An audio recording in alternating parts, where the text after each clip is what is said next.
নমস্কাৰ বন্ধুসকল টেক একাডেমীৰ এটা নতুন ভিডিঅ'লৈ সকলোকে স্বাগতম আজিৰ এই ভিডিঅ'টোত আমি গুৱাহাটী হাইকোৰ্টৰ জুনিয়ৰ এডমিনিষ্ট্ৰেটিভ এছিষ্টেণ্ট এক্সামিনেশ্যনৰ যি ইংলিছ সেকশ্যন আছে তাৰ কিছুমান স্পেচিফিক কুৱেশ্যনছৰ ওপৰত ডিছকাশ্যন কৰিম as you can see from the thumbnail itself the discussion will be on error detection now this is a top 50 series on error detections য'ত আমি মানে গুৱাহাটী হাইকোৰ্টৰ এক্সামত আহিব লগা 50টা টপ এৰাৰ ডিটেকশ্যনৰ কুৱেশ্যন ডিছকাছ কৰি আছোঁ ইয়াৰ অলৰেডি দুটা ভিডিঅ' আপলোড কৰা হৈছে য'ত আমি 20টা মান কুৱেশ্যন ডিছকাছ কৰিছোঁ এইটো থাৰ্ড পাৰ্ট হয় যদিহে আপুনি আগৰ ভিডিঅ' কেইটা চোৱা নাই তেন্তে ডু ৱাচ দোজ ভিডিঅ'জ সি আপোনাক এই ভিডিঅ'টোৰ ৰেফাৰেঞ্চটো পোৱাত সহায় কৰিব আৰু তাৰ লগতে যদিহে আপুনি এতিয়ালৈকে আমাৰ চেনেলটো ছাবস্ক্ৰাইব কৰা নাই তেন্তে do subscribe to our channel আমি বিভিন্ন ধৰণৰ গভৰ্ণমেণ্ট জব এক্সামিনেশ্যনৰ বাবে ইউজফুল ভিডিঅ'জ প্ৰভাইড কৰোঁ আৰু তাৰ লগতে যদিহে আপুনি এই ভিডিঅ'ত ডিছকাছ কৰা কুৱেশ্যনবিলাক এজ PDF পাব বিচাৰে তেন্তে do join our Telegram group যাৰ জইনিঙৰ লিংকটো আমাৰ ভিডিঅ' ডেছক্ৰিপশ্যনতে দিয়া আছে এতিয়া বেছি পলম নকৰি ভিডিঅ'টো আৰম্ভ কৰোঁ যিহেতু আগৰ ভিডিঅ'ত আমি কুৱেশ্যন নম্বৰ 20 লৈকে ডিছকাছ কৰিছোঁৱেই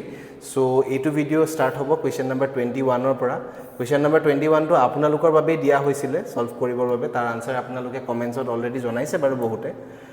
আৰু এতিয়া আমি ইয়াৰ যিটো কাৰেক্ট অপশ্যন হয় মানে কি হয় ইয়াৰ কাৰেক্ট আনচাৰটো সেইটো এবাৰ চাই লওঁ ইয়াতে কি কৈছে আই ডু নট উইচ টু ৰাইজ ফলছ হোপছ সো ইয়াতে এৰাৰটো এইখিনিতেই আছে ঠিক আছে পাৰ্ট 2তে আছে আমাৰ এৰাৰটো কি হয় এতিয়া দুটা শব্দ মই ক'বলৈ গৈ আছোঁ ইয়াৰ ডিফাৰেঞ্চটো চাই ল'বা ৰাইজ আৰু ৰেইজ ঠিক আছে ৰাইজ মানে কি হৈছে উত্থান হোৱা আৰু ৰেইজ মানে হৈছে উত্থান কৰা বা উঠোৱা ঠিক আছে সো এইটো মনত ৰাখিবা যে ইয়াতে যিটো আমাৰ সেন্টেন্স আছে এই সেন্টেন্সত আমি ৰাইজ শব্দটো ইউজ কৰিব নোৱাৰো হা সেন্টেন্সৰ মিনিংটো আমি চাব লাগিব সেন্টেন্সৰ মিনিংত কি কৈছে মই কোনো ধৰণৰ ফলছ হোপ জগাব বিচৰা নাই বা কোনো ধৰণৰ ফলছ হোপ মানে উঠাব বিচৰা নাই তো উঠোৱাটোক আমি কি বুলি কৈছো ৰেইজ তো আমি ইয়াতে ৰাইজটো ইউজ কৰিব নোৱাৰিম সো ইয়াতে কাৰেক্ট অপচনটো হৈ যাব মানে কাৰেক্ট ওয়াৰ্ডটো হৈ যাব ৰেইজ আৰু ইয়াতে কাৰেক্ট অপচন চাবলৈ গলে হ'ব অপচন বি যেহেতু পাৰ্ট 2তে আমাৰ এৰাৰটো আছে নেক্সট কুৱেশ্যনলৈ যাওঁ কুৱেশ্যন 22 তো 22ত কি কৈছে little knowledge of art she possessed proved to be a boon for her when she was utterly helpless তো ইয়াতে আমি জানিব লাগিব লিটল এ লিটল আৰু ডা লিটলৰ ইউজটো ঠিক আছে লিটল বুলি ক'লে অলমোস্ট জিৰো বা একেবাৰে নাইকিয়া অৰ্থ বুজাবৰ বাবে লিটলটো ইউজ কৰা হয় তাৰপিছত আহিলে আ লিটলটো কেতিয়া ইউজ কৰা হয় অলপমান বুজাবৰ বাবে আৰু দ্য লিটল কেতিয়া ইউজ কৰা হয় যেতিয়া মানে যিমানখিনি বস্তু এভেইলেবল আছে বা যিমানখিনি কথা এভেইলেবল আছে গোটেইখিনি বিষয়ে যেতিয়া কোৱা হয় স্পেচিফিক্যালি তেতিয়া আমি তাতে দ্য লিটল ইউজ কৰোঁ ঠিক আছে সো ইয়াতে আমাৰ যেটো সেন্টেন্স আছে সেই সেন্টেন্সটোত লিটলটো একেবাৰে ইউজফুল নহব কাৰণ লিটল বুলি কলেতো অলমোস্ট জিৰো বুলি কৈছোৱে তাই যদি একেবাৰে নলেজ নাথাকে সেই আৰ্টৰ তেতিয়াহলে সেই আৰ্টৰ নলেজ তাই কেনেকৈ হেল্প কৰিব পাৰে হয়নে সো ইয়াতে আমি লিটলৰ জায়গাত কি ইউজ কৰিব লাগিব দ্য লিটল হা তো যেহেতু পাৰ্ট 8 এৰাৰ আছিল তো the correct option will be option A next কুৱেশ্যনলৈ যাওঁ কুৱেশ্যন নম্বৰ 22 কি কৈছে I don't talk to her she always remains in temper তো ইয়াতে ইন টেম্পাৰ নহয় কি হয় ইয়াতে কাৰেক্ট ইউজটো হয় ইন আ টেম্পাৰ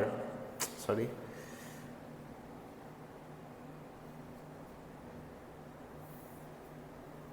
এটা আমাৰ কাৰেক্ট ইউজটো হ'ব ইন আ টেম্পাৰ এটো ইয়াৰ মানে আমি ডে টু ডে লাইফতো এটো বহুত ইউজ কৰিয়ে থাকো তো এটা যেহেতু এৰাৰটো পাৰ্ট সিত আছে তো the correct option will be option C ইয়াৰ পিছৰ সেন্টেন্সত কি কৈছে চাওঁচোন I visited Rajesh's and Seema's house twice but found the couple absent তো ইয়াতে দুটা নাউন আছে ৰাজেশ আৰু সীমা হয়নে ইয়াতে কি দেখিছো আমি দুইটা নাউনতে এপস্ট্ৰফি এস লাগি আছে বাট দেয়াৰ আ কাপল আমি ইয়াতে এটো একদম অবভিয়াস কথা পাতি আছে মানে গম পাইছো যে যেটো ঘৰৰ কথা কোৱা হৈছে যেটো হাউসৰ কথা কোৱা হৈছে সেই হাউসটো ৰাজেশ আৰু সীমাৰ হাউস মানে ৰাজেশ আৰু সীমা একেলগে থকা হাউস তো এনেকুৱা যেতিয়া দুটা নাউন বা দুটা বা তাতকৈ বেছি নাউনৰ লগত ৰিলেটেড সেম বস্তুৰ ওপৰত কথা পতা হয় তেতিয়া হলে আমি এপস্ট্ৰফি এসটো প্ৰত্যেকটো নাউনত ইউজ কৰিব নালাগে ঠিক আছে এই পিছত যেটো নাউন আহিছে ইয়াতে এপস্ট্ৰফি এসটো থাকিলে হল বাকি এইটো এপস্ট্ৰফি এসৰ কোনো ইউজে নাই ঠিক আছে তো হে ৰাজেশ এন্ড সীমাজ হাউস হ'ব নট ৰাজেশ's and সীমাজ হাউস যেহেতু এৰাৰটো পাৰ্ট বি আছিল তো the correct option will be option B next আমি যাওঁ কুৱেশ্যন নম্বৰ 25 লৈ 25ত কি কৈছে চাওঁ the building's roof needs repairing, otherwise it may fall down and result into many persons death. তো ইয়াতে আমাৰ এৰৰটো পাৰ্ট এ তে আছে কি আছে আমি চাব লাগিব এতিয়া চোৱা পাৰ্ট এ এৰৰটো কি হয় যে বিল্ডিং শব্দটো এটা কি হয় নন লিভিং থিং হয় বিল্ডিংটো এটা নন লিভিং থিং হয় হয়নে আৰু যেতিয়া নন লিভিং থিং থাকিব নন লিভিং থিঙত আমি কেতিয়া এপস্ট্ৰফি এছ ইউজ নকৰোঁ এইটো একেবাৰে মনত ৰাখি ল'বা ঠিক আছে তো এই পাৰ্টটো কমপ্লিটলি ৰং আছে তো আমি ইয়াতে কি কৰিব লাগিব আমি ইয়াতে কাৰেক্ট ৱেটো হ'ব লিখাৰ the roof of the building ইয়াৰ কাৰেক্ট ৱেটো হ'ব এইটো লিখাৰ the roof of the building needs repairing otherwise it may fall down যেহেতু পাৰ্ট এ তে এৰৰ আছিলে so the correct option will be option A ঠিক আছে নেক্সট আমি যাওঁ কুৱেশ্যন নম্বৰ 25 লৈ সৰি নট 25 26 তো 26 লৈ যাওঁ 26 কি কৈছে the Ganga is a river whose importance has been mentioned in Vedas so again we are talking about a river হয়নে তো ৰিভাৰৰ ক্ষেত্ৰত হুজ শব্দটো ইউজ কৰা নহয় হুজৰ জেগাত আমি কি কৰিব লাগিব হুইচ ইউজ কৰিব লাগিব বাট এক্স্যাক্টলি ইয়াতে হুইচ বহাই দিলেও আকৌ ভুল হ'ব হা তো আমি এই হুইচটো তো ফাৰ্স্ট অফ অল ৰিমুভ কৰিব লাগিব ইয়াৰ কোনো কাম নাই ইয়াতে তো ইম্পৰ্টেন্সৰ পিছত লিখিব লাগিব ইম্পৰ্টেন্স অফ হুইচ এতিয়া আমাক যদিও কাৰেকশ্যন কৰিবতো নিদিয়ে আমি এৰাৰ ডিটেকশ্যনেই কৰিব লাগে এক্সামত কিন্তু কাৰেকশ্যন কেৱল এটা কাৰণেই দিওঁ because it makes you better মানে তোমাৰ ইংলিছ তোমাৰ গ্ৰামাৰ বা তোমাৰ সেন্টেন্স ফৰ্মেশ্যন ই বেটাৰ কৰিব ফৰ শিওৰ সো সেয়েহে এই মানে কি কয় ইয়াৰ এক্সপ্লেনেশ্যনবিলাক বহুত ইম্পৰ্টেণ্ট হয় ঠিক আছে মানে কেৱল কুৱেশ্যনটো তাৰ লগত ষ্ট্ৰেইট ফৰৱাৰ্ড আনচাৰটো পোৱা এতিয়া বহুত এনেকুৱা PDFs বা বহুত কিবা কিবি অনলাইনত মানে যদিহে আমি গুগল কৰোঁ বহুত কিবা কিবি বস্তু এভেইলেবল থাকে বহুত কিবা কিবি মেটেৰিয়েল এভেইলেবল থাকে য'ত আমি কুৱেশ্যনৰ লগত আনচাৰ আমি ষ্ট্ৰেইট ফৰৱাৰ্ড পাই যাওঁ বাট সেই ষ্ট্ৰেইট ফৰৱাৰ্ড কুৱেশ্যনটোৰ বা আনচাৰটো তুমি পাইতো গৈছা বাট তাৰ লগত যিখিনি জৰুৰী কথা আছে সেই আনচাৰটোনো আহিলে কেনেকৈ সেইটো জনাটো বেছি দৰকাৰী ঠিক আছে সো সেয়েহে যেতিয়া কিবা এটা বস্তু মানে শিকা যায় try two learn it completely মানে একদম সম্পূৰ্ণৰূপে শিকিবলৈ চেষ্টা কৰিবা মানে কয় ন যে অল্প বিদ্যা ভয়ংকৰী বুলি অকল আনচাৰটো জনাটো এনাফ নহয় কেৱল এৰৰটো ডিটেক্ট কৰাটো এনাফ নহয় তাৰ কাৰেকশ্যনটো জনাটো দৰকাৰ then only your English will be better তো ইয়াতে যেহেতু এৰৰটো পাৰ্ট বিত আছিলে তো correct option will be option B next আমি যাওঁ কুৱেশ্যন নম্বৰ 27 লৈ 27ত কি কৈছে he doesn't know to swim in the pool তো he doesn't know to swim in the pool এই সেন্টেন্সটো হয়তো বহুতে অলৰেডি গম পাইছে ইয়াৰ আনচাৰটো কি হ'ব ষ্টিল মই কৈ দিছোঁ যে কিবা এটা স্কিল যিটো স্কিলটোৰ বিষয়ে নাজানে স্কিলটো মানে তাৰ ওচৰত নাই সেইটো কৰিব নোৱাৰে তো ইয়াতে আমি কি কৰিব লাগিব এনেকুৱা ধৰণৰ সেন্টেন্সত হাউ টু সুইম হ'ব ঠিক আছে not just he doesn't know to swim he doesn't know how to swim কেনেকৈ সাঁতুৰিব লাগে সেইটো নাজানে ঠিক আছে তো ইয়াতে কাৰেক্ট অপশ্যন হৈ যাব অপশ্যন বি যিহেতু পাৰ্ট বিতে আমাৰ এৰৰটো আছিলে নেক্সট সেন্টেন্সলৈ যাওঁ নেক্সট সেন্টেন্স আহিলে all the dresses looked good so I bought all of it তো ইয়াতে আমাৰ এৰৰ ক'ত আছে এবাৰ প্ৰথমতে চাই লওঁ এৰৰ আছে পাৰ্ট ডি ঠিক আছে অল অফ ইট এতিয়া অল অফ ইটতনো কি এৰৰ আছে চাব গ'লেচোন কাৰেক্টেই হয় কিন্তু এৰৰ আছে এৰৰটো কি হয় অল অফ ইটটো তুমি কেতিয়া ইউজ কৰিবা যেতিয়া তুমি এটা আনকাউণ্টেবল নাউনৰ কথা কৈ আছা মানে তুমি এটা দুটাকৈ এটা কাউণ্ট কৰিব নোৱাৰা তেতিয়া তুমি ক'বা যে all of it for example let's say I was making kheer at home so I bought all মানে I went to the let's say sentence to akbar me reform kori lom dhori lua I was making kheer at home so I went to the shopkeeper and tell him to give me all of the milk ba all of it ঠিক আছে তো এনেকুৱা ধৰণৰ সেন্টেন্সত য'ত তুমি uncountable নাউনৰ কথা কৈ আছা তাত তুমি অল অফ ইটটো ইউজ কৰিব পাৰা বাট ইয়াতে অল অফ ইট ইউজ নহ'ব ইয়াতে আমি ইউজ কৰিব লাগিব অল অফ দেম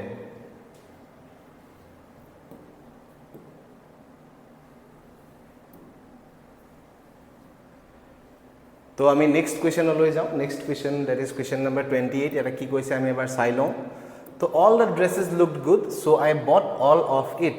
ইয়াতে প্ৰথমতে চাবা এৰৰটো আছে এই পাৰ্টটো ঠিক আছে পাৰ্ট ডিত এতিয়া পাৰ্ট ডিৰ এৰৰটো কি হয় তো আমি চাই লওঁ অল অফ ইটটো কেতিয়া ইউজ কৰা হয় যেতিয়া তুমি এটা আনকাউণ্টেবল নাউনৰ কথা কৈ আছা but here we are talking about some dresses are countable noun right ড্ৰেছবিলাক কাউণ্ট কৰিব পাৰি এটা দুটাকৈ তো এতিয়া যেতিয়া আনকাউন্টেবল নাউন হল তেতিয়াতো অল অফ ইট ঠিকই আছিল বাট ইয়াতো কাউন্টেবল নাউন আহি গ'ল তো আমি ইয়াত কি ইউজ কৰিম আমি ইয়াত ইউজ কৰিব লাগিব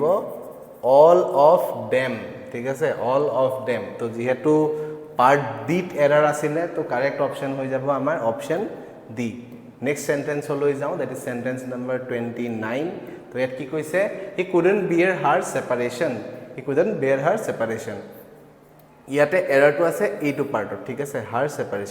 হার সেপারেশন নহয় আসলতে কি হয় ইয়াতে হারটো ইয়াত লগাব কোনো দৰকাৰ নাই সেপাৰেশন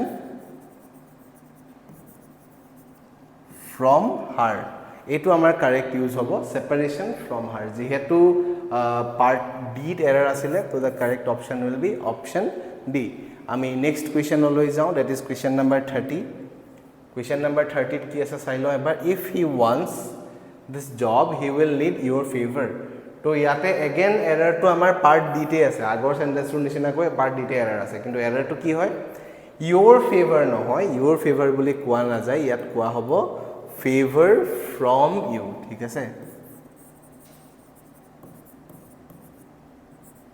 favor from you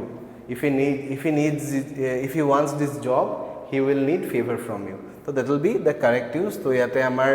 correct option হৈ যাব option D যেহেতু part D তে error আছিলে next sentence লৈ যাও sentence number 31 Okay, I, Mohan, Mayank shall arrange everything and shall not ask anyone for help. Etia, a sentence to ami azir video to discuss no koru. A sentence to ami pisor video to dia correct answer to discuss korim.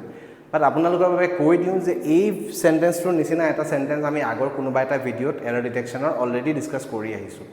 So I hope আপোনালোকে সকলোৱে এই কোৱেশ্চনটোৰ answer বিলাক আমাক কমেন্টছত জনাও. যেহেতু ইয়াৰ লগত related যেটো rule হয় যেটো মানে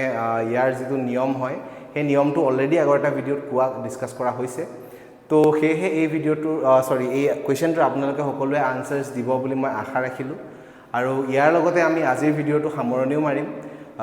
এই ভিডিওটো যদিহে আপুনি চাই ভাল পালে তেন্তে ভিডিওটো এবাৰ লাইক কৰি দিব আপোনাৰ ফ্ৰেন্ড সাৰ্কেলৰ লগত শেয়াৰ কৰি দিব আৰু লগতে আপুনি যদি এতিয়ালৈকে আমাৰ চেনেলটো সাবস্ক্ৰাইব কৰা নাই তেন্তে do subscribe to our channel we will definitely be beneficial for U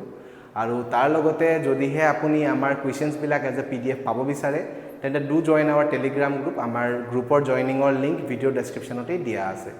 আজিৰ বাবে ইমানেই ধন্যবাদ